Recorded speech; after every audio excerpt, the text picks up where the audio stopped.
Olá, amigos. Vamos dar continuidade agora à aula 2 sobre a Grécia Antiga. Nós vamos agora falar no período arcaico, a primeira cidade, que é Esparta. A cidade-estado de Esparta, ela tinha autonomia própria, né, administrativa. Ela foi fundada na Península do Peloponeso, e foi através da união das tribos dórias, né? Eu falei que a união de tribo forma o demos, que é o povo. Você tem os gêneros, a união dos gêneros forma as frátrias, a união das frátrias formam as tribos, e a união das tribos forma o demos, que é o princípio da polis, né? Como os dórios Atenas foi criada pelos dórios, eles seguiam a tradição dos dórios, que eram guerreiros, né, da idade do metal mesmo, aqueles que e eram muito cruéis então a preparação em Atenas é muito grande para o exército. O militarismo era acentuado. Então, os cidadãos eram chamados cidadãos soldados. A criança com 5 anos de idade já era enviada para o exército, o homem, né? Era enviado para o exército. E lá ia aprender tudo desde pequenininho. Crianças que nasciam com defeitos, homens que nasciam com defeitos, meninos, eram jogados de despenhadeiro, porque não teria utilidade para os espartanos. Seria nesse sentido. Então era bem cruel mesmo essa ideia. Licurgo, né? As leis de Licurgo foram usadas muito nessa época aí do militarismo acentuado. Graças a isso, né? As mulheres tiveram uma participação muito maior na sociedade. As mulheres puderam, enquanto os homens estavam ocupados no exército, nas guerras, as mulheres é que tomavam conta. Então elas desenvolviam leitura, elas desenvolviam, claro que fazia atividade doméstica, mas de leitura. Havia mulheres que falavam até lá no Senado, né? Que discursavam lá. Então elas tinham uma participação mais ativa na sociedade em Atenas. Em Esparta, desculpem, em Esparta. Os espartanos e os esparciatas era originário daquela classe social, era o que liderava em Esparta. Eles tinham poder político, religioso e militar. Eles descendem dos primeiros, né? Do Pater, né? Que originou o povo de Esparta. Os periecos são aqueles povos dos arredores, estrangeiros, comerciantes, livres, mas sem direitos políticos, submetidos à autoridade dos espartanos. Esses eram os periecos, formavam a classe intermediária. E lotas, que era a classe final, poderia dizer que eram servos do Estado, sem direito político e oprimidos pelos espartanos, né, camponeses. Eles ficavam mais no final, né, da classe social de Esparta. Então, Esparta tem um militarismo acentuado mesmo nesse período. Como que era o governo lá na época? Eles tinham 5 éforos, ou seja, o poder executivo tinha 5 éforos, que eram governantes, eleitos anualmente. É, na época tinha a diarquia, controle, um rei controlava o exército, outro rei controlava a religião. Tinha um conselho de 28 gerantes, que era o Senado, ou seja, o poder legislativo, que fazia as leis. Era só com pessoas com mais de 60 anos de idade. Na realidade, eles elegiam os éforos e também controlava os reis, né? A Assembleia Popular, com homens mais de 30 anos, controlava o exército, os hoplitas, e os periecos eram convocados para o exército também. E na base de tudo, os ilotas eram camponeses submetidos pela força para lutar ao lado dos espartanos. Então, na realidade, quem mandava mesmo era os gerontes e a Assembleia Popular, a Ápela. Os gerontes são uma espécie de senadores, né? Naquela época, pessoas mais velhas, com mais de 60 anos de idade. Continuando aqui, nós vamos partir agora para Atenas. Atenas é a segunda cidade-estado mais importante, por isso a gente estuda apenas Atenas e Esparta. Atenas ela tem como definição maior, né, uma cidade democrática. É um modelo democrático que veio para a nossa atualidade.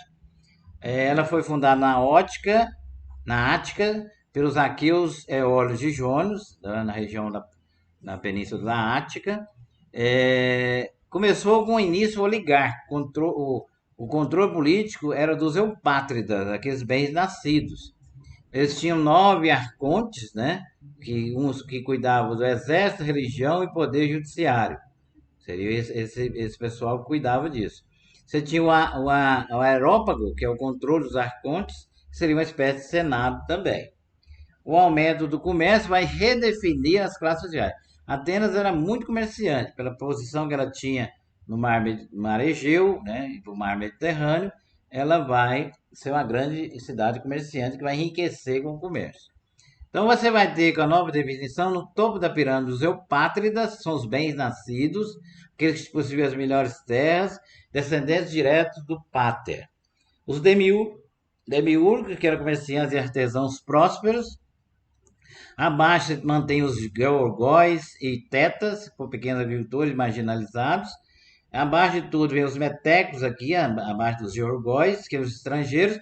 E agora surge uma nova camada social, que era o povo conquistado por guerras, né, e comprados com comércio também, que os atenienses. Então aqui surge o modelo escravista nesse período aqui em Atenas, tá?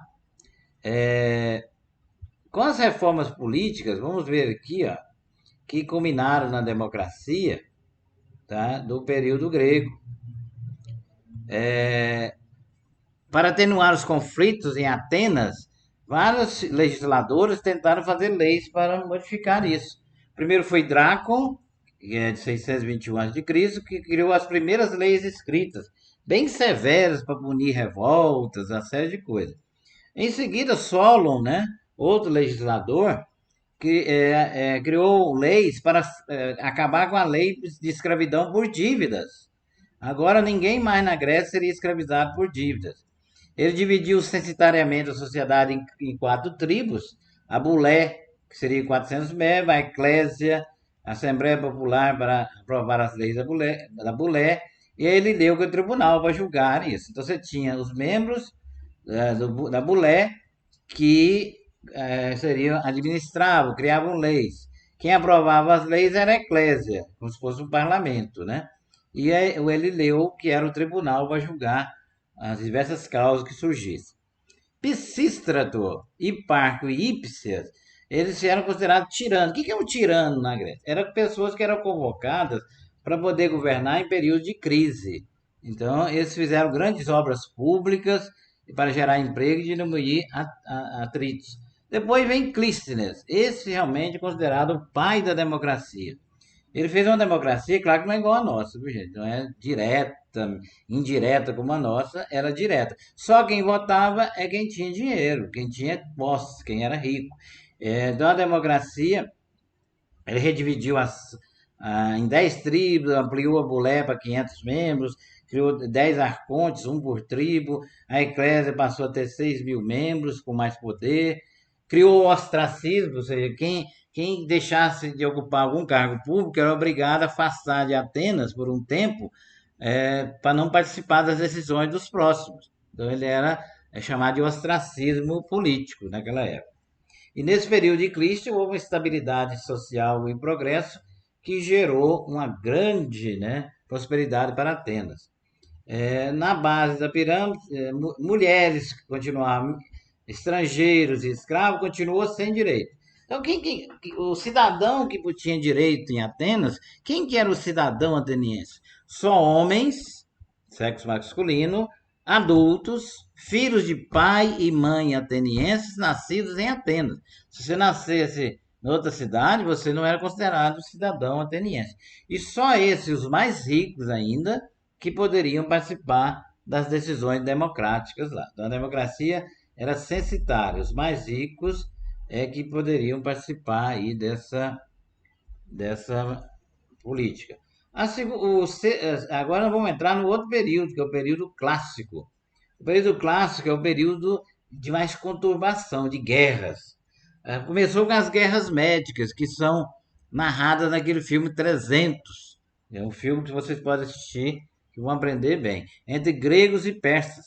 E para poder guerrear nessa guerra, as cidades-estados se uniram e criaram a Confederação ou Liga de Delos, Como Atenas era grande comerciante, dominava os mares, ela acabou tendo a supremacia naval e financeira dessa, dessa, dessa guerra. Eles venceram, né, os persas, e depois você vai ver aqui que vai ter um período de 461 a 429, que é o auge de Atenas, é o chamado século de Péricles, a idade do ouro, né? Começou-se a pagar para o exército de salário, que é o soldo, cargos públicos começaram a ser remunerados, o imperialismo com a cidade da Liga de Delos, quer dizer, Atenas começou a dominar as outras cidades-estados, cobrando impostos dela, cobrando taxas, tudo isso, toda a Liga de Delos voltava o dinheiro para Atenas. Então, quer dizer, entre outras palavras, ela estava roubando das outras cidades o produto do trabalho delas, né? Isso vai ocasionar uma guerra chamada Guerra do Peloponeso, que vai durar quase 30 anos, entre Esparta, que não vai aceitar esse imperialismo de Atenas, e Atenas, né? É a crise da democracia das cidades-estados gregas nesse período aí, tá? Aí que vai começar a decadência, começa a brigar entre si, e aí vem a decadência. Aí você vai ter em seguida o período helenístico, que é o período do domínio macedônico. Começaram brigando entre si, Alexandre o Grande foi lá, invadiu e conseguiu dominar os gregos todos. E acabou com esse negócio de cidade-estado. Então, Filipe II começou dominando a Grécia, Alexandre continuou, conquistas territoriais, ampliou, né, no Egito, não só a Grécia, mas Egito, Fenícia, Palestina, Macedônia, Mesopotâmia, Grécia, tudo isso. E fundou cidades como Alexandria. Após a morte de Alexandre, o império se esfacela em disputa de generais. O que vai acontecer nesse período? Houve o helenismo. O que é o helenismo? Heleno significa povo grego, viu? Quem não sabe, heleno significa povo grego.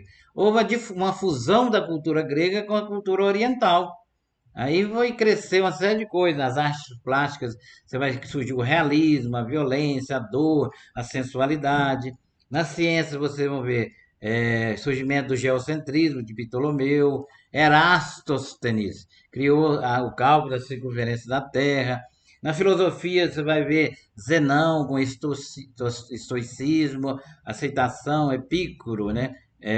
Pirro, são todas fluências da Grécia no mundo ocidental. Na próxima aula, a gente vai falar da cultura grega, em geral, tá? Vamos falar só sobre a cultura grega. Aí a gente vai tratar da filosofia e outras coisas mais. Muito obrigado e até a próxima.